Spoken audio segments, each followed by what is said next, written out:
এটাই মাযহাব, এটাই হচ্ছে মাযহাব, যেটা না মানলে অবশ্যই একজন মানুষ ইসলাম প্র্যাকটিস করতে পারবে না। কারণ সবাই তো আর কোরআন সুন্নাহর সব জ্ঞান লালন করে না, করে? সবাই কি কোরআন সুন্নাহর সমস্ত জ্ঞান লালন করবে? হাতে একটা কোরআন ধরিয়ে দিলেই তো সবাই আমল করতে পারবে না, পারবে? একজন একজন রোল মডেল তো লাগবে, একজন গাইডলাইন তো লাগবে। সেই আদর্শ গাইডলাইন হচ্ছে রাসূলুল্লাহ সাল্লাল্লাহু আলাইহি ওয়াসাল্লাম। তাকে দেখে আমরা শিখেছি কিভাবে কোরআন আমল করতে হয়, কিভাবে হাদিসের উপর আমল করতে হয়। এটা সাহাবীরা দেখে শিখেছেন, সাহাবীদেরকে দেখে তার পরের জেনারেশন শিখেছে, তার পরের জেনারেশন তার পরের জেনারেশন দেখে শিখেছে। এভাবে আস্তে আস্তে সিনায় সিনায় জ্ঞানটা কী হয়েছে, চলে এসেছে। পরে এখন আমরা কিন্তু নবীকে দেখতে পারি না, এখন আমরা দেখি শুধু কোরআন একটা কপিস এবং হাদিসের কিছু বই। আমরা কিন্তু নবীকে দেখি নাই সাল্লাল্লাহু আলাইহি ওয়াসাল্লাম, আমরা সাহাবীদেরকেও দেখি নাই, আমরা তাবি কাউকে দেখিনি, ইমামদেরকেও দেখি নাই। 4 ইমামকেও দেখেছেন? দেখেন নাই। এখন কোরআন এবং সুন্নাহর এই যে সিলেবাস আপনি কিভাবে ফলো করবেন? সমকালীন বরেণ্য ওলামায়ে কেরাম যারা আছে তারা যেভাবে কোরআন সুন্নাহর ব্যাখ্যা করছেন, এই ব্যাখ্যাগুলোকে আপনি আগের কিতাবের সাথে মিলিয়ে দেখবেন, যদি ঠিক থাকে এই ব্যাখ্যা গ্রহণ করবেন। মানে আমরা এখন আলেম ওলামাদেরকে দেখে দিন শিখছি। যে কোনো মাসআলা জানতে হলে আপনি আলেমের কাছে আসেন না? একটা জব করছেন, জবের বিষয় আপনি হয়তো জানেন না, যেখানে হালাল কতটুকু হারাম কতটুকু, আপনি এসে কাকে জিজ্ঞাসা করেন? ইমাম সাহেবকে বা আলেমকে জিজ্ঞাসা করেন। তিনি কোরআন হাদিস ইস্তেহাদ করে গবেষণা করে আপনাকে একটা মত দেন। এই মতটা আপনি ফলো করেন না? এটাই মাযহাব, এটাই হচ্ছে মাযহাব, যেটা না মানলে অবশ্যই একজন মানুষ ইসলাম প্র্যাকটিস করতে পারবে না। কারণ সবাই তো আর কোরআন সুন্নাহর সব জ্ঞান লালন করে না, করে? সবাই কি কোরআন সুন্নাহর সমস্ত জ্ঞান লালন করবে?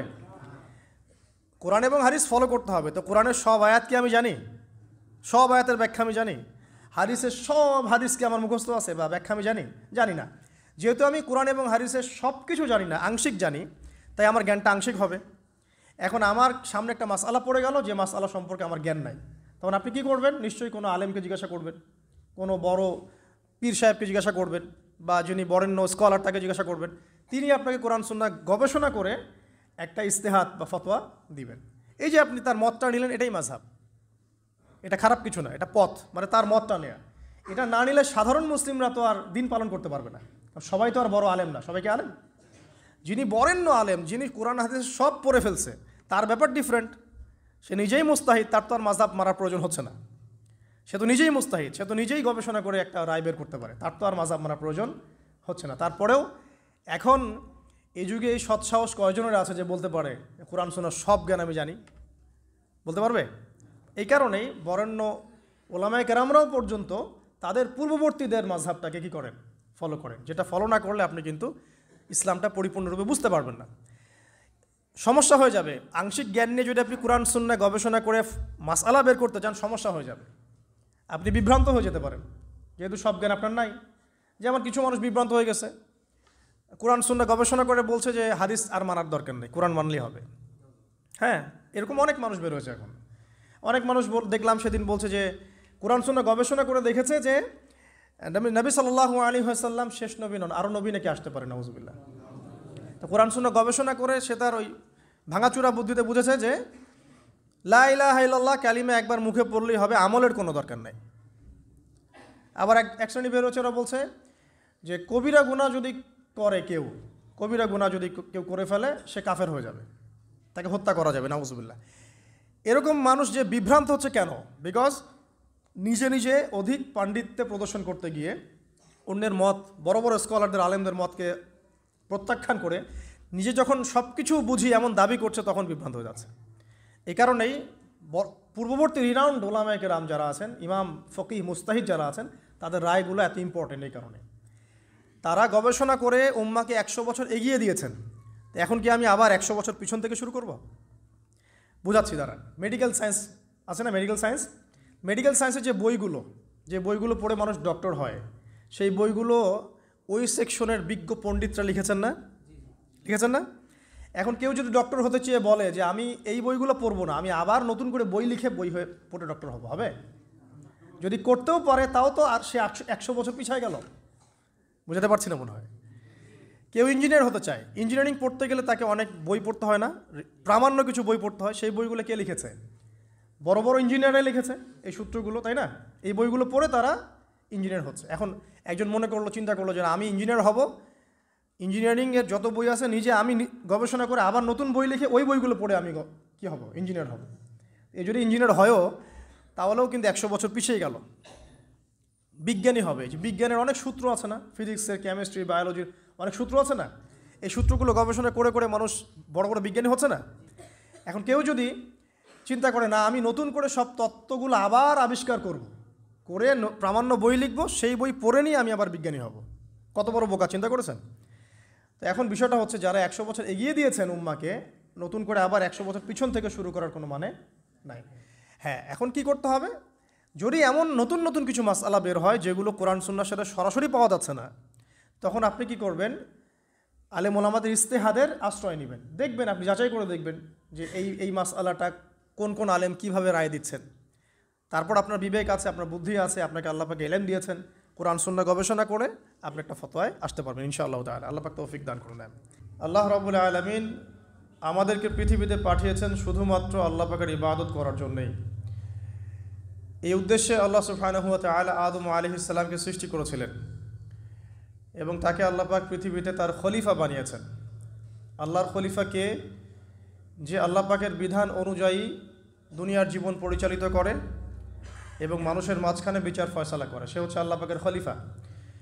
যে ব্যক্তি পৃথিবীতে আল্লাহর বিধানের 5 পয়সা পরোয়া করে না, সে আল্লাহর খলিফা নয়, সে শয়তানের খলিফা। আল্লাহ রাব্বুল আলামিন আদম আলাইহিস সালামকে সৃষ্টি করে তাকে সমস্ত নাম শিক্ষা দিয়েছেন, জান্নাতে পরীক্ষা করেছেন, গাছের কাছে যেও না। ইবলিস প্রতারিত করে আমাদের পিতা মাতাকে জান্নাত থেকে নামিয়ে দিয়েছেন পৃথিবীতে। আমাদের পিতা আর মাতা আল্লাহর কাছে তওবা করেছিলেন, রব্বানা যালামনা আনফুসানা ওয়া ইল্লাম তাগফির লানা ওয়া তারহামনা লানাকুনান্না মিনাল খাসিরিন। আল্লাহ রাব্বুল আলামিন তাদের গুনাহকে মাফ করে দিয়েছেন, কিন্তু জান্নাত থেকে আমাদেরকে পৃথিবীতে নামিয়ে দেওয়া হয়েছে। জান্নাত থেকে পৃথিবীতে নামিয়ে দেওয়ার পর আল্লাহ রাব্বুল আলামিন আমাদেরকে একা ছেড়ে দেননি, বরং আল্লাহর পক্ষ থেকে হেদায়েত পাঠিয়েছেন। আল্লাহ রাব্বুল আলামিন তার পক্ষ থেকে আসমানি কিতাব পাঠিয়েছেন প্রত্যেক যুগে যুগেই। কোরআনই প্রথম আসমানি কিতাব নয়, এর আগে অনেক আসমানি কিতাব এসেছে। তার মধ্যে তাওরাতের নাম আমরা জানি, জাবুরের নাম জানি, ইনজিলের নাম জানি, এখন কিসের নাম জানি? কোরআনের নাম জানি।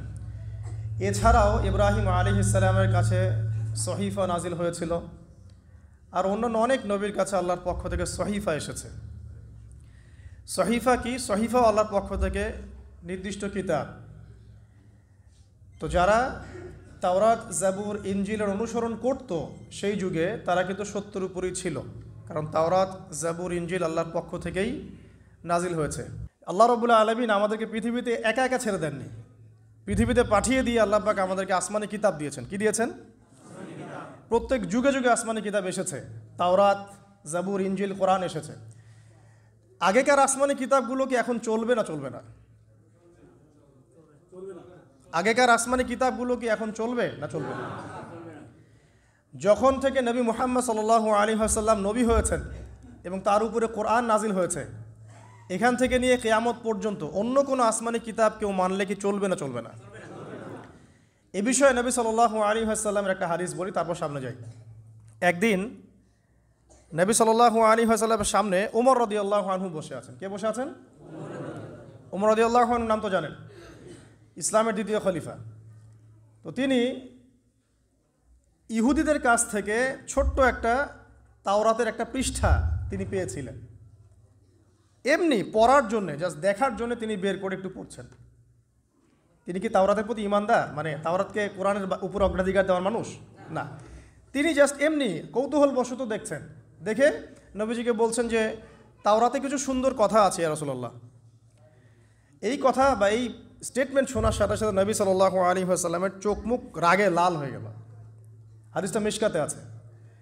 রাগে লাল হয়ে নবী সাল্লাল্লাহু আলাইহি ওয়াসাল্লাম বলছেন যে ইয়া ওমর, হে ওমর, তুমি আমার সামনে তাওরাত পড়ছো, জেনে রাখো লাউ কানা মূসা হাইয়ান, যদি মূসা আলাইহিস সালাম এখন জীবিত থাকতো।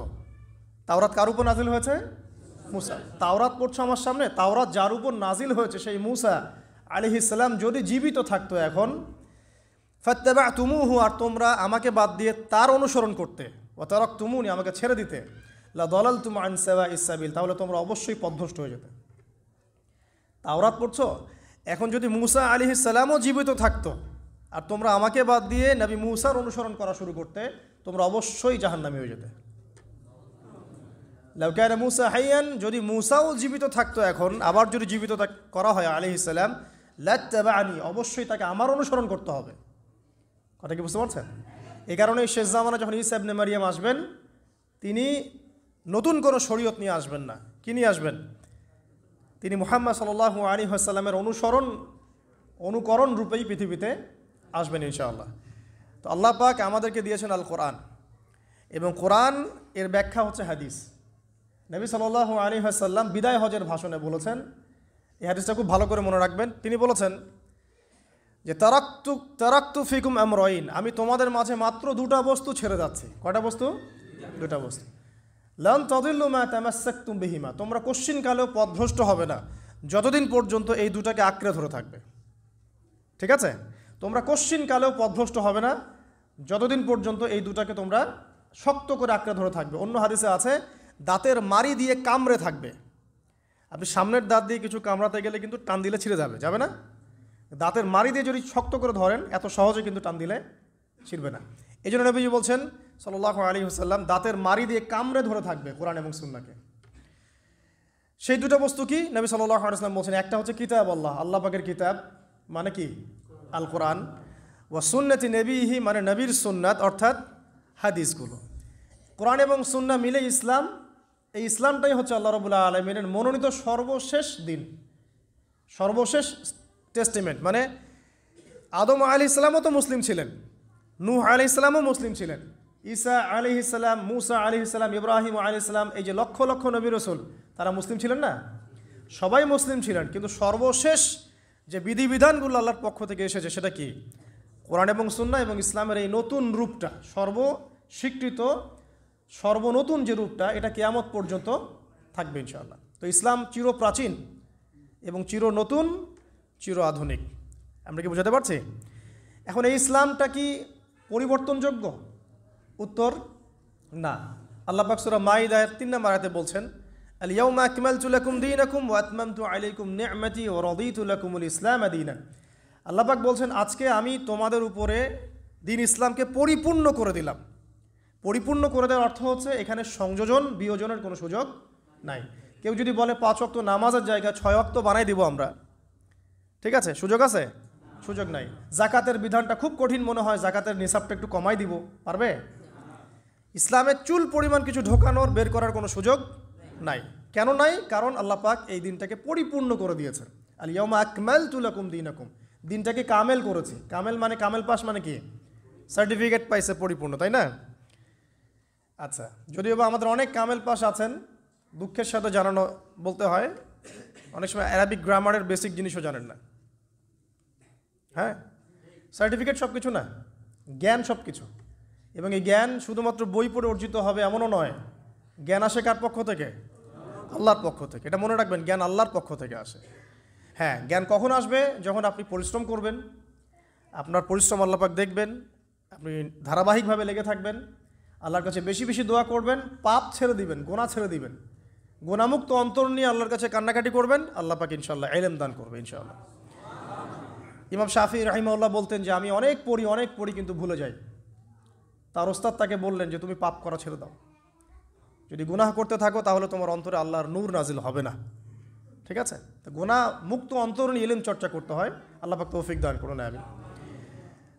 আর ইলম অর্জন করে যদি অহংকার আর হিংসা চলে আসে, তাহলে সেই ইলম হবে শয়তানের ইলম। শয়তান প্রচণ্ড আলেম ছিল, কিন্তু ইবলিস কি ছিল? আলেম ছিল। সে কিন্তু আলেম আর আবেদ ছিল, সে ইলম অনেক অর্জন করেছিল এবং আল্লাহ পাকের প্রচুর ইবাদত করত, কিন্তু তারপরেও কেন সে জাহান্নামী হলো? কারণ একটাই, আবা ওয়াস্তাকবার, সে উদ্ধত হয়েছিল, অহংকার করেছিল। ইসলাম পরিপূর্ণ, এখানে সংযোজন বিয়োজনের কোনো সুযোগ নাই। এখন ইসলাম ছাড়া অন্য কোনো দিন মানলে কি হবে কিনা? আল্লাহ পাক সূরা আলী ইমরানের মধ্যেই বলছেন, ওয়ামাই ইয়াবতাগি গায়রাল ইসলামি দীনান ফালা ইউকবালা মিন, কেউ যদি ইসলাম ছাড়া, এই পরিপূর্ণ দিনটা ছাড়া অন্য কোনো জীবন ব্যবস্থা তালাশ করে, তার পক্ষ থেকে কোশ্চিন কালেও কোনো আমল কবুল করা হবে না। এটা কার কথা? আল্লাহর কথা। এখন আসেন, ইসলাম বাদ দিয়ে আমরা অন্য অন্য যে মতবাদগুলো অনুসরণ করে থাকি আর কি, পশ্চিমা মতবাদ বলেন, তারপরে গ্রিকদের দর্শন বলেন, চাইনিজ দর্শন বলেন, তারপর ব্যাবিলনের সভ্যতার দর্শন বলেন, যত দর্শন আমরা ফলো করি ইসলাম বাদ দিয়ে, এগুলো যদি কোরআন এবং সুন্নাহর সাথে সাংঘর্ষিক হয়, সেগুলো কি পরকালে আমাদেরকে বাঁচাতে পারবে? পারবে না। কিন্তু যে কোনো মত, যে কোনো পথ, যে কোনো দর্শন যদি ইসলামের অনুকূলে হয়, কোরআন সুন্নাহর কাছাকাছি হয়, কোরআন এবং হাদিসের সাথে মিলে যায়, সেটা ইনশাআল্লাহ তাআলা ইসলামকে এগিয়ে নেওয়ার ক্ষেত্রে সাহায্যকারী ভূমিকা পালন করবে। আমি কি বুঝাতে পারছি? আল্লাহ পাক পৃথিবীতে নামিয়ে দিয়েছেন, এতিম করে ছেড়ে দেন নাই। আল্লাহ পাক হেদায়েত দিয়েছেন, আসমানি কিতাব পাঠিয়েছেন। আসমানি কিতাবের সর্বশেষ কিতাব কি? আল কোরআন, যার ব্যাখ্যা হচ্ছে সুন্নাহ, হাদিস। কোরআন আর হাদিস মিলেই হচ্ছে ইসলাম। এটা বাদ দিয়ে অন্য কোনো দিন তালাশ করলে আমল কবুল হবে না। এই ইসলামের সংযোজন বিয়োজনের কোনো সুযোগ নাই। এখন ইসলাম বাদ দিয়ে অন্য মতাদর্শগুলো যদি আমরা ফলো করি, সেগুলো যদি কোরআন সুন্নাহর অনুকূলে হয়, ঠিক আছে। যদি কোরআন সুন্নাহর প্রতিকূলে যায়, তাহলে ঠিক নাই। যদি আপনারা বলেন, এখন সারা বিশ্বই কথা বলে যে বেশিরভাগ মানুষ যা বলবে সেটাই হক, বেশিরভাগ মানুষ যেটা বলবে সেটা সঠিক, ডেমোক্রেসি, বেশিরভাগ মানুষ যা বলবে সেটাই সঠিক। এখন এই মসজিদে মনে করেন যে 1000 মানুষ বসে আছেন, কথার কথা, এখন একটা ভোটাভুটি করলাম। বিষয় কি? বিষয় হচ্ছে সুদ হালাল না হারাম। বিষয়টা হচ্ছে সুদ মানবতার কল্যাণে উপকারী না ক্ষতিকর। এখন আপনাদের মধ্যে 999 জন ভোট দিল যে সুদ মানবতার জন্য উপকারী, অর্থনৈতিক অগ্রগতির জন্য সুদের দরকার আছে। সুদের লোন না নিলে এই যুগে চলা যায় না, সুদ না খেলে এই যুগে বিল্ডিং করা যায় না, সুদ না খেলে অর্থনৈতিক প্রোগ্রেস হবে না। তাদের মত এটা। কয়জনের মত? 1000-এ 999 জন। তো বেশিরভাগ মানুষ যেহেতু এটাতে ভোট দিল, অতএব এটা সত্য নাকি? ওই যে একজন আল্লাহর বান্দা বলছেন না এটা ভুল, এটা মিথ্যা, এটা আল্লাহর আইনের বিরোধী, রাসূলের আইনের বিরোধী, এটা মানবতার বিরোধী। সুদ খেলে এক শ্রেণীর মানুষ ধনী হয়, বেশিরভাগ মানুষ গরিব হয়ে যায়, এবং সুদের কোনো কল্যাণ নাই, বরং এর মধ্য দিয়ে সম্পদ সংকুচিত হয়। তার বুঝ, একজনের বুঝ। এখন ইসলামের দৃষ্টিতে ওই একজনের রায়টা নেওয়া হবে না 999 জনের রায় নেওয়া হবে? তাহলে ইসলামের মানদণ্ডে এই প্রচলিত সোকল ডেমোক্রেসি টিকলো কি না? টিকলো না, টিকলো না। এখানে বুঝতে হবে যে কখন টিকবে, যখন বেশিরভাগ মানুষের রায়টা কোরআন সুন্নাহর অনুকূলে হয়েছে। এখানে 800 জন বলেছেন সুদ হারাম, 200 জন বলেছে সুদ হালাল, 800 জন সঠিক বলেছে, 200 জন ভুল বলেছে। সঠিক বেঠিকের মানদণ্ড কি? কোরআন এবং হাদিস। এখন আমরা এটাকে নিতে পারবো, এই ডেমোক্রেসিতে কোনো সমস্যা নেই। আমি মনে বুঝাতে পারছি না? আরেকজন মনে করেন বললেন যে 4টা প্রচলিত ধর্ম, প্রচলিত 4টা ধর্ম, যেমন বুদ্ধিজম, হিন্দুইজম, খ্রিস্টানিজম এবং ইসলাম, এই 4টা ধর্ম মিলে একটা নতুন ধর্ম করা যায়। কথার কথা বোঝেন? কোনো সমস্যা? 4টা রিলিজন মিলে নতুন একটা ধর্ম করা যায়, এটা কিছু মানুষ মত দিল। আর কিছু মানুষ বলছেন না, এটা সম্ভব না, ইসলাম ইসলামের জায়গায় থাকবে, অন্যান্য ধর্ম অন্যান্য ধর্মের জায়গায় থাকবে। তবে আমরা সবার সাথে সম্প্রীতি বজায় রাখবো, কারোর সাথে কারো কোনো দ্বন্দ্বে আমরা যাব না। এখন এই বেশিরভাগ মানুষ যে বলছে যে সব ধর্মগুলো মিলে একটা নতুন মানব ধর্ম তৈরি করা যায়, ওই মতটা সঠিক হবে নাকি অল্প কিছু মানুষের মতটা সঠিক হবে? তো এখানে একটা মূলনীতি বুঝতে হবে যে কোরআন এবং সুন্নাহর অনুকূলে যে কোনো মত আসুক গ্রহণ করা যাবে, কোনো সমস্যা নেই। বিজ্ঞান হোক, দর্শন হোক, আপনার যে কোনো ইজম হোক, যে কোনো মতবাদ হোক, কোনো সমস্যা নেই। কিন্তু কোরআন এবং সুন্নাহর মূলনীতির বাইরে চলে গেলে কি সমস্যা? এখন হয়তো প্রেশারাইজড করে যদি কেউ চাপিয়ে দেয়, সেটা আলাদা বিষয়। আপনি মানতে বাধ্য হয়েছেন, সেটা আলাদা বিষয়। কিন্তু মন থেকে যদি স্বীকার করে নেন যে না, ইসলামের বাইরেও অন্যান্য বিষয়গুলো মেনে নেওয়া যায়, তাহলে সমস্যা। আল্লাহ পাক আমাদেরকে বোঝার তৌফিক দান করুন। এখন একটা দিকে ফোকাস করে আমি আলোচনাটাকে এন্ডিংয়ের দিকে নিয়ে যাব ইনশাআল্লাহ। সেটা হলো যে আল্লাহ রাব্বুল আলামিন আমাদেরকে পৃথিবীতে পাঠিয়ে দিয়েছেন, সেই আল্লাহর কাছে আমাদেরকে ফিরতে হবে না? ফিরতে হবে। আল্লাহ পাক এমনি এমনি পাঠিয়ে দেননি, সময় দিয়েছেন, আসমানি কিতাব দিয়েছেন, নবী রসুলও পাঠিয়েছেন। কারণ আসমানি কিতাব তো আমরা এমনি এমনি প্র্যাকটিস করতে পারবো না। হাতে একটা কোরআন ধরিয়ে দিলেই তো সবাই আমল করতে পারবে না, পারবে? একজন রোল মডেল তো লাগবে, একজন গাইডলাইন তো লাগবে। সেই আদর্শ গাইডলাইন হচ্ছে রাসূলুল্লাহ সাল্লাল্লাহু আলাইহি ওয়াসাল্লাম। তাকে দেখে আমরা শিখেছি কীভাবে কোরআন আমল করতে হয়, কীভাবে হাদিসের উপর আমল করতে হয়। এটা সাহাবীরা দেখে শিখেছেন, সাহাবীদেরকে দেখে তার পরের জেনারেশন শিখেছে, তার পরের জেনারেশন তার পরের জেনারেশন দেখে শিখেছে। এভাবে আস্তে আস্তে সিনাই জ্ঞানটা কী হয়েছে? চলে এসেছে। পরে এখন আমরা কিন্তু নবীকে দেখতে পারি না, এখন আমরা দেখি শুধু কোরআন একটা কপিজ এবং হাদিসের কিছু বই।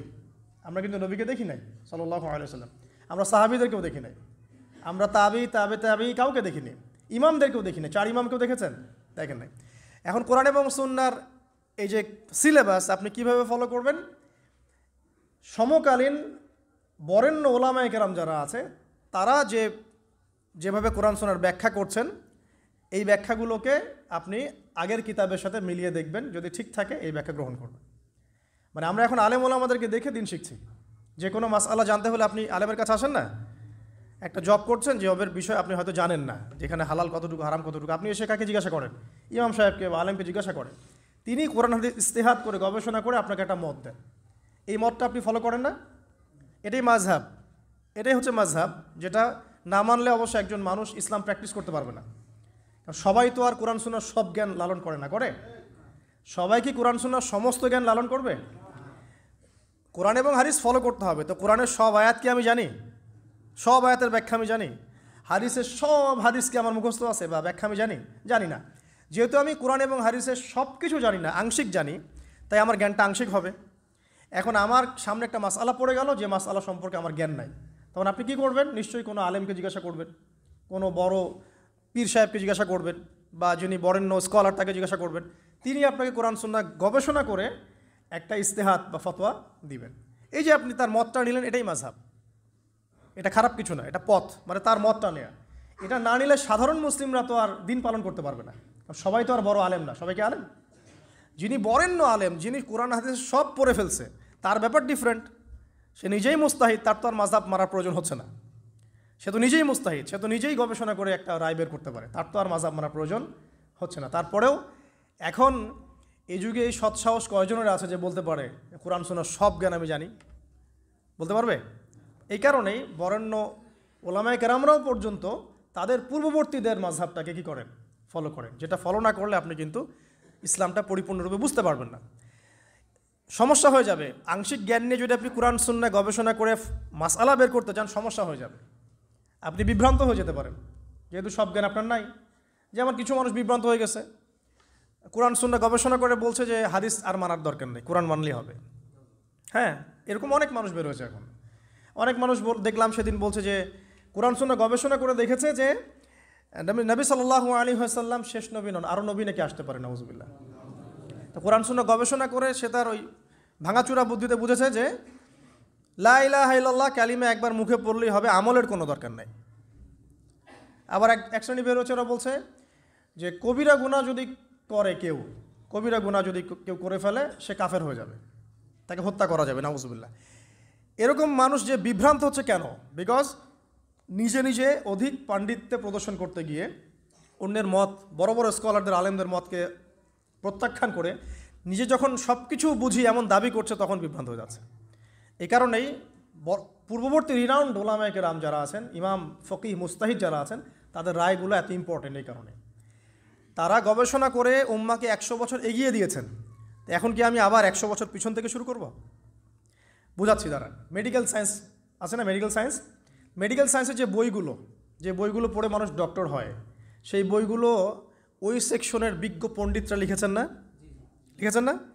এখন কেউ যদি ডক্টর হতে চেয়ে বলে যে আমি এই বইগুলো পড়বো না, আমি আবার নতুন করে বই লিখে পড়ে ডক্টর হবে? যদি করতেও পারে, তাও তো আর সে 100 বছর পিছায় গেল। বুঝাতে পারছি না মনে হয়।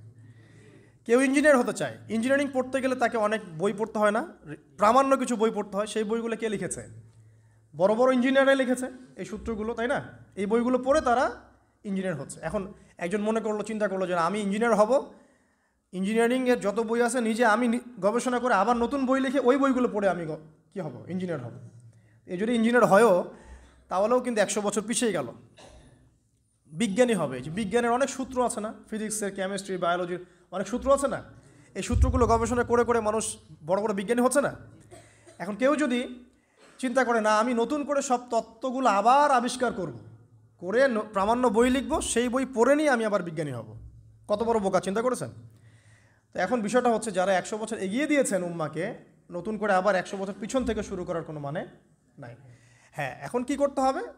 যদি এমন নতুন নতুন কিছু মাসআলা বের হয় যেগুলো কোরআন সুন্নাহর সাথে সরাসরি পাওয়া যাচ্ছে না, তখন আপনি কি করবেন? আলেম ওলামাদের ইস্তেহাদের আশ্রয় নেবেন। দেখবেন, আপনি যাচাই করে দেখবেন যে এই মাসআলাটা কোন কোন আলেম কীভাবে রায় দিচ্ছেন। তারপর আপনার বিবেক আছে, আপনার বুদ্ধি আছে, আপনাকে আল্লাহ পাক ইলম দিয়েছেন, কোরআন সুন্নাহ গবেষণা করে আপনি একটা ফতোয়ায় আসতে পারবেন ইনশাআল্লাহ তাআলা। আল্লাহ পাক তৌফিক দান করুন। তো যেটা বলছিলাম শর্ট করে বলি যে আল্লাহ পাক আমাদেরকে পৃথিবীতে নামিয়ে দিয়ে এতিম ছেড়ে দেন নাই, কোরআন সুন্নাহ দিয়েছেন, একটা রোল মডেলও দিয়েছেন, কোরআন সুন্নাহ নাজিল করেছেন, এটা দিয়ে ইসলামকে পরিপূর্ণ করেছেন, ঢোকানোর বের করার কোনো সুযোগ নাই। একই সাথে আল্লাহ পাক রাসূল সাল্লাল্লাহু আলাইহি ওয়াসাল্লামের আদর্শ সামনে রেখেছেন, এটাকে ফলো করে আপনাকে কোরআন সুন্নাহ মানতে হবে। এখন নবী নাই, সাহাবী নাই, তাবিঈ তারা নাই, কিন্তু তাদের উত্তরসূরি ওলামায়ে কেরাম তো আছে, মুস্তাহিদ কেরাম আছেন, মুফাসসিররা আছেন, মুহাদ্দিসরা আছেন, তাদের রায়গুলো মেনে আপনাকে দিন ফলো করতে হবে। হ্যাঁ, তাদের কোনো রায় যদি দেখা যায় কোরআন সুন্নাহর সাথে সরাসরি বিরোধী হয়ে গেছে, একজন বড় আলেম মনে করেন বললেন যে হ্যাঁ সুদি এনজিওতে টাকা রাখা যেতে পারে, হয়তো বা সে বিক্রি হয়ে গেছে বা তার কোনো মতের ভ্রম হয়েছে বা কোনো একটা কারণে কোনো স্বার্থে সেই কথাটা বলেছে। এবার আপনি বুঝতে পারছেন তার নাম অনেক বড়, টাইটেল অনেক বড়, কিন্তু সে সরাসরি কোরআন সুন্নাহর বিরোধী একটা কথা বলছে, আপনি নেবেন? তখন আপনি নেবেন না, তখন ওই মাসআলাটা নিয়ে অন্য আলেমদের কাছে যাবেন যে অমুক আলেম তো এই কথা বলছেন, আপনারা কি বলছেন। তখন আপনি যাচাই বাছাই করে একটা সিদ্ধান্তে আসতে পারবেন। এভাবে দিন পালন করলে ইনশাল্লাহ বিভ্রান্ত হবেন না ইনশাআল্লাহ। আর একা একা বুঝে সব করতে গেলে সমস্যা আছে। আল্লাহ পাক আমাদেরকে একটু বোঝার তৌফিক দান করুন। এখন শেষ করার আগে আমি আর 10-15 মিনিট সময় নিচ্ছি, যে একটা জায়গায় আমি ফোকাস করি যে দিন পালন করতে গিয়ে সবচেয়ে বড় চ্যালেঞ্জটা হচ্ছে, সেটা হচ্ছে আল্লাহকে পাওয়া। কি করা? যে আল্লাহর কাছ থেকে আমরা এসেছি সেই আল্লাহকে দুনিয়াতে এবং আখিরাতে পাওয়া, এটাই চ্যালেঞ্জ। আল্লাহকে যে ব্যক্তি পেয়েছে সে দুনিয়ার সব পেয়ে গেছে, আল্লাহকে যে পায় নাই সে আসলে কিছুই পায় নাই, ইহকাল পরকালের কিছুই পায়নি। এখন আমরা আল্লাহকে পাবো কিভাবে, এটা বড় প্রশ্ন না? যে আল্লাহর কাছ থেকে, যে জান্নাত থেকে আমরা পৃথিবীতে চলে আসলাম, সেই জান্নাতে যেতে হলে তো আমাকে আল্লাহকে পেতে হবে। আল্লাহকে পেতে হলে আমার কি কি করণীয়, খুব শর্ট করে আমি কয়েকটা পয়েন্টস আপনাদেরকে শেয়ার করছি। 1 নাম্বার, আল্লাহকে পেতে হলে অবশ্যই তার নবী মুহাম্মদ সাল্লাল্লাহু আলাইহি ওয়াসাল্লামকে অনুসরণ করতে হবে। এছাড়া আল্লাহকে পাওয়ার দ্বিতীয় কোনো পথ নাই। আল্লাহকে পেতে হলে অবশ্যই তার নবী মুহাম্মদ সাল্লাল্লাহু আলাইহি ওয়াসাল্লামের আদর্শগুলো জীবনের প্রতিটা ক্ষেত্রে বাস্তবায়ন করতে হবে। চলাফেরা, ওঠা বসা, খাওয়া দাওয়া, হ্যাঁ, ইস্তেঞ্জা করা, মুআমালাত, ব্যবসা বাণিজ্য, অর্থনীতি, সমাজ, রাষ্ট্র, সব ক্ষেত্রে আপনাকে মুহাম্মদ সাল্লাল্লাহু আলাইহি ওয়াসাল্লামের তরিকা, আদর্শটাকে ফলো করতে হবে। তাহলে আপনি আল্লাহকে পাবেন ইনশাআল্লাহ। যে ব্যক্তি আল্লাহকে পেয়েছে সে দুনিয়াও পেয়েছে, আখিরাতও পেয়েছে। যে আল্লাহকে পায় নাই, দুনিয়াও বরবাদ, আখিরাতও বরবাদ। 1 নাম্বার তাহলে কি কাজ? আল্লাহ পাকের সর্বশেষ নবী মুহাম্মদ সাল্লাল্লাহু আলাইহি ওয়াসাল্লামকে অনুসরণ করা, তার আদর্শ মেনে চলা, 1 নাম্বার। 2 নাম্বার হচ্ছে 5 ওয়াক্ত নামাজ।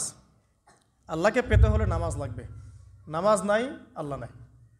ওয়াস্তাঈনু বিস-সাবরি ওয়াস-সালাত, তোমরা সবর এবং সালাতের মধ্য দিয়ে আল্লাহর সাহায্য প্রার্থনা করো। আমরা এই জন্য নামাজে বলি ইয়্যাকা না'বুদু ওয়া ইয়্যাকা নাস্তাঈন, আমরা শুধু আপনারই ইবাদত করি এবং আপনার কাছেই সাহায্য প্রার্থনা করি। তো আল্লাহকে পেতে হলে নামাজের কোনো বিকল্প নাই।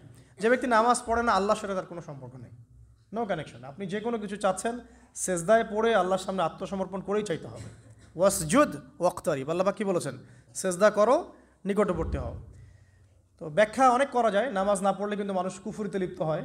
যে ব্যক্তি মান তারাকা সালাতান মুতাআম্মিদান ফাকাদ কাফার, যে ব্যক্তি সালাতকে অস্বীকার করে, ফরজ নামাজকে অস্বীকার করে, সে ব্যক্তি কিন্তু কুফরিতে চলে যায়। ঠিক আছে?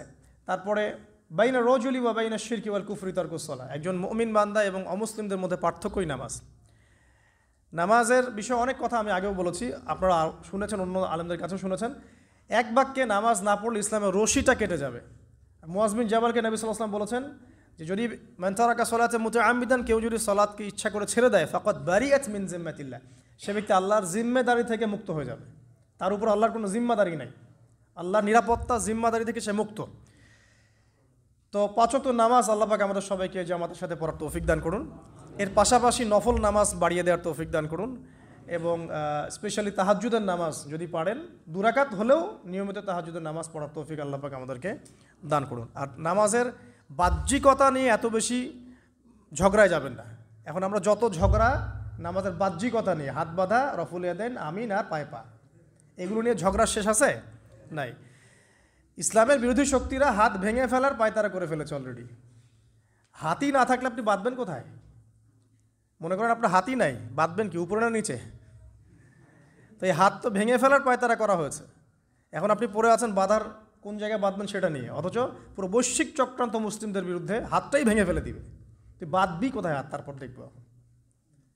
এটা আমরা বুঝতে পারি না, এটা বোঝার জন্য যে জ্ঞান এলেম নূর দরকার তা তো নাই আমাদের মধ্যে। এই জন্য আপোষের ঝগড়া নিয়ে পড়ে আছি। যে ছোটোখাটো যে ইখতলাফি মাসআলাগুলো চলে আসছে দীর্ঘদিন থেকে, এগুলোর কোনো সমাধানে আসতে পারবে না কিন্তু কেউ।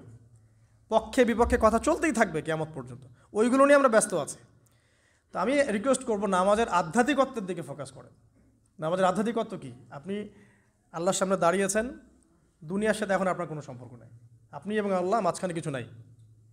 নামাজে যা পড়ছেন সূরা ফাতিহা, অন্যান্য সূরা, রুকু, তাসবিহ, সিজদা, তাশাহুদ, দরুদ, অর্থ বোঝার চেষ্টা করেন এবং অর্থের দিকে ফোকাস করেন, আল্লাহকে পাবেন ইনশাআল্লাহ। সিজদায় রুকুতে যখন যাচ্ছেন আপনি চিন্তা করেন যে আপনি মহাবিশ্বের মহা শক্তিধর আল্লাহ রাব্বুল আলামিনের সামনে মাথা নত করেছেন। আপনি চিন্তা করেন যে আল্লাহ আপনাকে দেখছেন। এখন যখনই মানুষ নামাজে দাঁড়ায় আল্লাহ পাক তার দিকে দৃষ্টি নিবদ্ধ করে, এবং যখন মানুষ এদিক ওদিক তাকানো শুরু করে নামাজে, আল্লাহ পাক মুখ ঘুরিয়ে নেন। হ্যাঁ, নামাজে ওই যে আমরা যে ডিজিটাল নামাজ পড়ি না এখন, ডিজিটাল মানে 4 রাকাত নামাজ 4 মিনিটে শেষ। এক রুকু করলে সেজদা পাওয়া যায় না, সেজদার তাসবিহ পড়লে আবার এদিকে দেখা যায় যে দ্বিতীয় সেজদায় চলে গেছে অলরেডি ওঠার আগেই। অনেক ক্ষেত্রে ইমাম সাহেবরাও খুব দ্রুত নামাজ পড়ান, অনেক দ্রুত পড়ান। এত দ্রুত নামাজ পড়াবেন কেন? নামাজ জামাতে পড়লে সংক্ষিপ্ত করতে বলা হয়েছে, কিন্তু এত দ্রুত তো পড়তে বলা হয় নাই। এখনও দেখবেন মক্কা মদিনায় গিয়ে নামাজ দেখবেন, মাশা আল্লাহ, নামাজটা তাদের মাশা আল্লাহ এটার প্রশংসা না করলে হক আদায় হবে না। নামাজটা অসাধারণ, ধীর স্থিরভাবে। ফজরের নামাজ 20 মিনিট, 15 মিনিট, 20 মিনিট পড়াচ্ছে নামাজ, রিল্যাক্স। নামাজে দাঁড়ালে চমৎকার তেলাওয়াত হচ্ছে, আপনি ভুলে যাচ্ছেন নিজেকে।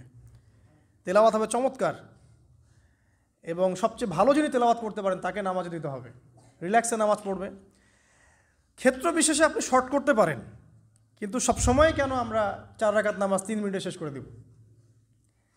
আবার নামাজের পর দোয়াটা হবে লম্বা, অথচ নামাজটাই ছিল দোয়া, নামাজটাই কিন্তু দোয়া। এখন সেজদায় আমরা যদি কান্নাকাটি করতে না শিখি, আল্লাহর সামনে আমি মাথা নত করেছি, এখানে নিজের মনের যত আবেগ, আকুতি, দোয়া, এগুলো আল্লাহর সামনে ঢেলে না দিতে পারি, এই দোয়া কালাম না শিখি, তাহলে তো নামাজের আধ্যাত্মিকতা অর্জন হলো না। সাহাবীরা কেমন করে নামাজ পড়তেন যে নামাজ পড়ার পরেও তাদের গা থেকে তীর বের করা যায়? কিভাবে তারা নামাজ পড়তেন? তাহলে নবী সাল্লাল্লাহু আলাইহি ওয়াসাল্লাম কীভাবে নামাজ পড়তেন যে নামাজ পড়ার ফলে তার পা মোবারক ফুলে যাইত?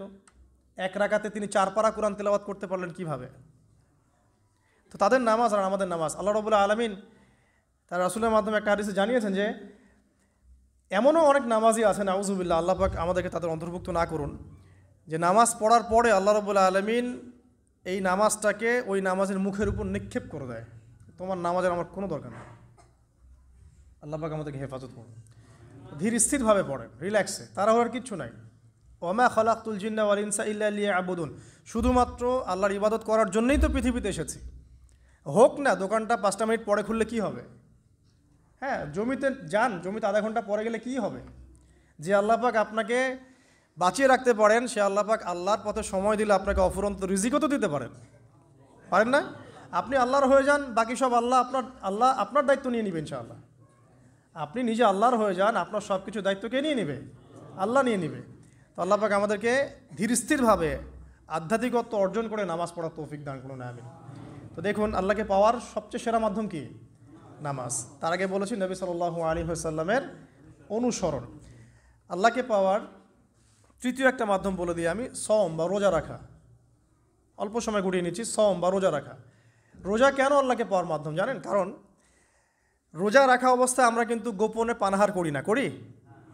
আমরা রোজা রেখেছি, গোপনে কিন্তু পানি খেতে পারি, কেউ দেখবে না। গোসল করছেন, আপনি পানি খেতে পারেন, কেউ দেখবে? দেখবে না। লুকিয়ে লুকিয়ে আপনি কিন্তু খাবার খেতে পারেন, কেউ দেখবে না, বাসায় কেউ নাই দেখার, কিন্তু আপনি খান না। আপনি সবর করেন, সহ্য করেন, একদম সূর্যাস্তের সময় গিয়ে আপনি ইফতার করেন। এই যে কাজটা আপনি কেন করেন? কারণ আপনি ফিল করেন যে আল্লাহ আপনাকে দেখছেন। কেউ আপনাকে দেখুক না দেখুক, আল্লাহ আপনাকে দেখছেন। এটাই হচ্ছে ইহসান, এটাই হচ্ছে আল্লাহ পাকের মারিফতকে উপলব্ধি করা। আল্লাহ রাসূল সাল্লাল্লাহু আলাইহি ওয়াসাল্লাম বলেছেন, ইহসান হচ্ছে আন তা'বুদাল্লাহা কাআন্নাকা তারা, তুমি এমনভাবে আল্লাহর ইবাদত করবে যেন তুমি আল্লাহকে দেখছো। ওয়া ইল্লাম তাকুন তারাহু ফাইন্নাহু ইয়ারাক, তুমি আল্লাহকে দেখতে না পারলেও বিশ্বাস করবে আল্লাহ তোমাকে দেখছেন। তো এটা রোজা রাখলে উপলব্ধি হয় না যে আল্লাহ আমাকে দেখছেন? এটা হচ্ছে আল্লাহকে পাওয়ার মাধ্যম। এই জন্য রমাজানের রোজা অবশ্যই রাখবো ইনশাআল্লাহ। পাশাপাশি এই যে সোমবার, বৃহস্পতিবার বা এই যে মাসের 3 দিন আইয়ামে বীজের সওম আছে, 13, 14, 15, আরাফার সওম, আশুরার সওম বা নফল সওম, এগুলো রাখার অভ্যাস করলে আল্লাহকে পাওয়া যাবে ইনশাআল্লাহ তাআলা। আল্লাহ পাক আমাদেরকে বেশি বেশি সওম রাখার তৌফিক দান করুন এবং আমাকে আপনাদের সবাইকে বিগত জীবনে আমরা যারা বিভিন্ন সময় সম রাখি নাই বা রাখতে পারি নাই বা বিভিন্ন সালাত পড়ি নাই, পড়তে পারি নাই, এগুলোকে হিসেব করে আদায় করার তৌফিক আল্লাহ পাক দান করুন, আমিন। 4 নম্বর একটা মাধ্যম বলে দিই আল্লাহকে পাওয়ার, সেটা হলো তিলাওয়াতে কোরআন। কোরআন তেলাওয়াত যে যত বেশি করবে, অর্থ উপলব্ধি করে পড়বে, সে আল্লাহ পাককে চাক্ষুষ পাবে ইনশাআল্লাহ। মানে আল্লাহ রাব্বুল আলামিন একটা চিঠি দিয়েছেন, মনে করেন আপনাকে, আপনার একজন কথার কথা এক্সাম্পল দিচ্ছি, যে আপনার কোনো একজন বন্ধু আছে অনেক দূরের কোনো দেশে, তা আপনি তাকে দেখেনও নাই, আপনি তাকে চিনেনও, মানে আপনি তার চেহারা দেখেন নাই, তাকে চিনেন না, তার সাথে যোগাযোগের মাধ্যম হচ্ছে আপনার চিঠি বা মেসেজ, ঠিক আছে? এখন সে আপনাকে কিছু মেসেজ পাঠালো, এই মেসেজের মধ্যে সে কিছু ইনস্ট্রাকশন দিয়েছে যে এইগুলো করতে হবে, এগুলো করতে হবে, বা আপনার প্রতি ভালোবাসার ইজহার করছে। এখন এই মেসেজটা যদি আপনি পড়তে পারেন, তাহলে আপনি আপনার বন্ধুর সাথে একটা কানেকশন তৈরি করলেন না? বুঝতে পারছি না? আচ্ছা, এখন সমস্যা হচ্ছে কি, আমরা ওই মেসেজটা পড়তেই পারি না, আমরা তো কোরআনটা পড়তেই জানি না, তাহলে মেসেজটা পাবো কীভাবে? আর যারা পড়তে জানি সেই ভাষাটা বুঝি না। এখন ওই বন্ধু মনে করেন চিঠি লিখেছে বাংলা ভাষায়, আর আপনি বাংলা পড়তে জানেন না, তাহলে কি পারবেন উপলব্ধি করতে তার মনের ভাব, সেই বন্ধুর আবেগ, ভালোবাসা, প্রেম আপনি কি উপলব্ধি করতে পারবেন? লিখেছে সে উর্দু দিয়ে বা ইংরেজিতে, আপনি ইংরেজি বোঝেন না, ইংরেজি লিখতে পারেন না, তাহলে কি আপনি তার চিঠি বুঝতে পারবেন? এখন আমরা যেহেতু আরবি বুঝি না, এই কারণে কোরআনের মধ্যে কী বলেছেন আল্লাহ রাব্বুল আলামিন আমরা উপলব্ধি করতে পারছি না। আমি কি বুঝাতে পারছি? তো কোরআন শুধুমাত্র তিলাওয়াত করা যথেষ্ট নয়। তিলাওয়াত করলে আপনি প্রত্যেক হরফে 10 নেকি পাবেন, কোনো সমস্যা নাই, কিন্তু ওই মেসেজটাকে উপলব্ধি করতে হলে আপনার অর্থটা জানতে হবে। অর্থ জানলে পরে আপনি দেখবেন আল্লাহকে আপনি চাক্ষুষ সামনে পাচ্ছেন ইনশাআল্লাহ তাআলা। আপনি হতাশ হয়েছেন, হতাশা দূর করার জন্য সূরা আছে কোরআনে। বিপদে পড়েছেন, বিপদ দূর করার সূরা আছে কোরআনে। আপনার রিজিকের সমস্যা কাটানোর সূরা কোরআনে আছে। কোনো হাজতের প্রয়োজন, সূরা ইয়াসিন, হাজতের সূরা চলে আসে। অসুস্থ হয়েছেন, শেফার সূরা কোরআনে আছে। বা কাউকে জিন টোনা করা হয়েছে, বান টোনা করা হয়েছে, ওর শেফাও কোরআনে আছে। এমন কোনো বিষয় নাই যেটা আল্লাহ রাব্বুল আলামিন কোরআনের মধ্যে নাজিল করেন নাই। ব্যবসা করতে চান, কোরআন কথা বলবে, ঠিক আছে? আপনি সামাজিক বিষয়ে ডিল করতে চান, সূরা হুজুরাত কথা বলবে। আপনি ইতিহাস ভালোবাসেন, কোরআনে ইতিহাস দিয়ে ভর্তি করা আছে। আপনি কাব্য ভালোবাসেন, কবিতা পড়তে ভালোবাসেন, কোরআনের মধ্যে কবিতা দিয়েও ভর্তি আছে। আর রহমান আল্লামাল কোরআন খালাকাল ইনসান, এখানে ছন্দ আছে না? প্রত্যেকটা ছন্দ, ওয়ান নাজমি ইযা হাওয়া মা দাল্লা সাহিবুকুম ওয়া মা গাওয়া ওয়া মা ইয়ানতিকু আনিল হাওয়া, ছন্দ আছে না? আপনি উপন্যাস ভালোবাসেন, কোরআনে অনেক উপন্যাস আছে, পড়ে দেখেন, যা চান তাই পাবেন কোরআনে। এক কথায় আপনি আল্লাহকে পাবেন কোরআনের মধ্য দিয়ে। তো কোরআনের সাথে যার সম্পর্ক যত বেশি, আল্লাহর মারেফত সে তত বেশি পাবে ইনশাআল্লাহু আজ্জা ওয়া জাল। 4টা বলেছি না? 5 নম্বর হচ্ছে হজ ওমরা করা। হজ ওমরা আল্লাহ পাক আমাদের সবাইকে বেশি বেশি করার তৌফিক দেখ। হজ এবং ওমরা এমন কিছু কাজ আছে যে কাজগুলো সরাসরি আপনার সাথে আল্লাহ পাকে কানেকশন করাবে। আরাফার মাঠে যাবেন, ওই মাঠে কি কিয়ামত হবে না? আল্লাহকে চিনতে পারবেন এখানেই। তারপরে যে সাই করেন না, সাফা মারওয়া সাই করে, ওখানে গেলে আপনি বুঝতে পারবেন যে কীভাবে ইসমাইল আলাইহিস সালামকে পানি দেওয়ার জন্য তার মা হাজরা এখানে দৌড়াদৌড়ি করেছেন। বাইতুল্লাহ দেখবেন, আপনি চিনবেন যে আল্লাহর তাওহীদ কী জিনিস। চোখে দেখার সাথে সাথেই আপনার ভিতরে এমন একটা ফিলিংস আসবে যেটা ভাষায় প্রকাশ করা যাবে না। চোখে দেখার সাথে সাথেই এমন একটা ফিলিংস আসবে, আপনাকে আমি এটা ভাষায় প্রকাশ করে বোঝাতে পারবো না। আপনি জানবেন ইব্রাহিম আলাইহিস সালাম এবং তার ছেলে ইসমাইল আলাইহিস সালাম বাপ বেটা মিলে রাজমিস্ত্রির কাজ করেছে। এটা আপনি জামজাম কূপ দেখবেন, পানি পান করবেন, আল্লাহকে চিনতে পারবেন যে এই কূপ তো অলৌকিক, এই কূপের মতো কূপ নাই পৃথিবীতে, এর পানি কখনো শেষ হয় না, এবং এই পানি খেয়ে মানুষ বেঁচে থাকতে পারে, খাবারের দরকার হবে না, দীর্ঘদিন পর্যন্ত এই পানি খেয়ে মানুষ বেঁচে থাকতে পারবে, খাবারের প্রয়োজন হয় না। তো এই পানির মধ্যে এমন কিছু উপাদান আছে যেটা মানুষের শরীরের রোগগুলোকে শেফা দিয়ে দিবে ইনশাআল্লাহ তাআলা আল্লাহর হুকুমে। তো প্রত্যেকটা কাজে রাসূল সাল্লাল্লাহু আলাইহি ওয়াসাল্লামের শহরে গেছেন মদিনায়, ওই মদিনার বাতাসটা আপনাকে বলে দিবে যেটা এটা একটা অন্যরকম শহর, ঠিক আছে? রাসূল সাল্লাল্লাহু আলাইহি ওয়াসাল্লামের রওজায় যাবেন, সামনে দাঁড়াবেন, আপনি আল্লাহকে চিনতে পারবেন। আপনি আর পৃথিবীতে থাকবেন না, অন্য জগতে চলে যাবেন। ওই যে বাকিউল গারকাত আছে, সাহাবীদের কবরস্থান জান্নাতুল বাকি, ওখানে ঢুকবেন, আপনার কাছে মনে হবে যে পৃথিবীটা আসলে কিছুই না, পৃথিবীর সবচেয়ে সেরা মানুষগুলো এই মাটির নিচে শুয়ে আছে। ওখানে আপনাকে খুবই তুচ্ছ মনে হবে তাদের সামনে। এই যে মানে বিভিন্ন জায়গায় গিয়ে আল্লাহকে চিনতে পাওয়া, এটা সবচেয়ে ভালো হয় হজ এবং উমরাতে গিয়ে। আল্লাহ পাক আমাদেরকে তৌফিক এনায়েত করুন, আমিন। তো এটা একটা আল্লাহকে পাওয়ার নিদর্শন। যাদের হজ ফরজ হয়ে গেছে অবশ্যই হজ করে ফেলবেন, আর যাদের সামর্থ্য আছে তারা বেশি বেশি উমরা করবেন। নবী সাল্লাল্লাহু আলাইহি ওয়াসাল্লাম বলেছেন, এক হজ পরের হজের মধ্যে যত গুনাহ মাফ করিয়ে দেয়, এক উমরা পরের উমরার মধ্যে যত গুনাহ সেগুলোকে মাফ করিয়ে দেয়। আল্লাহ পাক আমাদেরকে এই আমলগুলো করার তৌফিক ইনায়াত করুন। 6 নাম্বার বলছি জিকির। আল্লাহ পাকের জিকির বাড়াতে হবে। যে আল্লাহ পাকের জিকির যত বেশি করবে সে আল্লাহ পাকের মারিফত তত বেশি উপলব্ধি করবে, আল্লাহকে পাবে ইনশাআল্লাহ। আর এই জিকির করার জন্যে অজুও শর্ত নয়, জানেন? আল্লাহর জিকির করার জন্য কিন্তু অজু শর্ত নয়। আপনি মনে মনে চলতে ফিরতে অলওয়েজ সুবহানাল্লাহ, আলহামদুলিল্লাহ, আল্লাহু আকবার, লা ইলাহা ইল্লাল্লাহ, আস্তাগফিরুল্লাহ পড়তেই থাকতে পারেন। কষ্টের কিছু আছে? খালি জবান চলবে, খালি জবান চলবে। মাঠে কাজ করছেন, ওই যে লাঙল দিয়ে কাজ করছেন, সেচ দিচ্ছেন, আপনি পড়তে থাকবেন আস্তাগফিরুল্লাহ ওয়া আতুবু ইলাইহি, লা হাওলা ওয়ালা কুওয়াতা ইল্লা বিল্লাহ, সুবহানাল্লাহ, আলহামদুলিল্লাহ, লা ইলাহা ইল্লাল্লাহ, আল্লাহু আকবার। কোনো সমস্যা? কোনো সমস্যা নেই। রান্না বান্না করছে মেয়েরা, এটা করতে করতে পড়তে পারবে না? গাড়ি ড্রাইভ করছেন, ড্রাইভ করতে করতে আপনি পড়তে পারবেন লা ইলাহা ইল্লাল্লাহ ওয়াহদাহু লা শারীকা লাহু লাহুল মুলক ওয়া লাহুল হামদ ওয়া হুয়া আলা কুল্লি শাইইন কাদির। যে কোনো কাজ করতে করতেই ইল্লাল ইস্তেনজা, ইস্তেনজা বাদ দিয়ে। ইস্তেনজা কি জিনিস?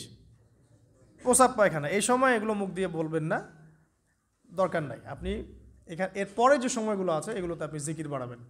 যে যত বেশি জিকির করবে তার কলব তত বেশি পরিচ্ছন্ন হবে। যার কলব যত পরিচ্ছন্ন আল্লাহর নূর তার কলবে তত বেশি আসবে, সে আল্লাহ পাকে তত কাছে পাবে ইনশাআল্লাহু আজ্জা ওয়া জাল। 7 নাম্বার দোয়া ইস্তেগফার বাড়িয়ে দেয়া। আল্লাহর কাছে বেশি বেশি দোয়া করতে হবে। দোয়া বাড়িয়ে দেন। দোয়ার জন্য হুজুর ডাকতে হবে না, দোয়ার জন্য আমাকে ডেকে বাসায় খাওয়ানোরও দরকার নেই আপনার। দোয়ার জন্য আপনি যথেষ্ট। নামাজে দাঁড়ান, নামাজে সেজদায় দোয়া করেন। নফল নামাজ পড়েন, নফল নামাজে সেজদায় দোয়া করেন। নামাজের পরে হাত তুলে দোয়া করেন প্রয়োজনে। নামাজে সালাম ফেরানোর আগে দোয়া করেন। যে কোনো ভালো কাজ করেছেন তারপর দোয়া করেন, ঠিক আছে? কোরআন তেলাওয়াত করলেন, দোয়া করেন। তাহাজ্জুদের ওয়াক্তে দোয়া করেন। বৃষ্টি পড়ছে তখন দোয়া করেন, ঠিক আছে? মানে দোয়া কবুলের মোমেন্ট, সময়গুলো, আজান হয়েছে, আজান ইকামতের মাঝখানে দোয়া করেন। এই যে এখন খুতবা হচ্ছে, এই সময় দোয়া করেন, দোয়া কবুল হবে। দিনী মজলিসে বসেছেন, দোয়া করেন। দোয়া করতে থাকেন মনে মনে। যত বেশি আপনি দোয়া করতে পারবেন আল্লাহর কাছে ইনশাআল্লাহ আল্লাহকে আপনি তত কাছে পাবেন ইনশাআল্লাহ। এটা আল্লাহকে পাওয়ার অন্যতম মাধ্যম। এবং ইস্তেগফার, ইস্তেগফার মানে কি? তওবা করা। আস্তাগফিরুল্লাহাল্লাযী লা ইলাহা ইল্লা হুয়াল হাইয়ুল কাইয়ুম ওয়া আতুবু ইলাইহি। এটা বেশি বেশি পড়বেন। দিনে কমপক্ষে 70 বার বা 100 বার পড়ার চেষ্টা করবেন। আল্লাহ পাক তৌফিক দান করুন। কয়টা বলেছি ভাই? 7টা। আচ্ছা, 8 নাম্বার হচ্ছে সদকা করা। সদকা, দান সদাকা আল্লাহর কাছে খুব বেশি পছন্দের। দান সদকা করার জন্য সম্পদ লাগে না, আমার কথা শোনেন। দান সদকা করার জন্য সম্পদ লাগে না, কলিজা লাগে, মন লাগে। বহু বড় বড় মানুষ আছে দান সদকা করতে পারে না, কোটিপতি, জাকাত দেয় না, আছে না? আর বহু গরিব মানুষ ভ্যান চালায়, কৃষিকাজ করে, দেখবেন 100 টাকা দান করে দিল। মন থাকতে হয়, মন, কলিজা বড় থাকতে হয়। তো যাদের কলিজা বড়, মন বড়, তারা দান সদকা করতে পারবে ইনশাআল্লাহ। আর যার মন বড় সেখানেই তো আল্লাহর নূর আসবে। সংক্ষিপ্ত মনে কি, সংকীর্ণ মন আল্লাহর নূর কোত্থেকে আসবে? কথা বুঝতে পারে নাই? তো দান সদকা বাড়ান। আপনি 1 টাকা দান করেন, 5 টাকা দান করেন, হালাল রিজিক থেকে 1 টাকা দান করেন, সেটা আল্লাহর কাছে অনেক বেশি পছন্দের। একটা হাদিসে নবী সাল্লাল্লাহু আলাইহি ওয়াসাল্লাম বলেছেন, হালাল উপার্জন থেকে আল্লাহর বান্দারা যখন একটা খেজুরও দান করে, আল্লাহ পাক সেই একটা খেজুরকে আস্তে আস্তে বড় করতে থাকেন, বড় করতে থাকেন, বড় করতে থাকেন। এটা এক পর্যায়ে পাহাড়ের সমান হয়ে যায়। এবং কিয়ামতের মাঠে মানুষ তার দান এবং সাদাকার যে ছায়া, এই ছায়ার নিচে অবস্থান করবে।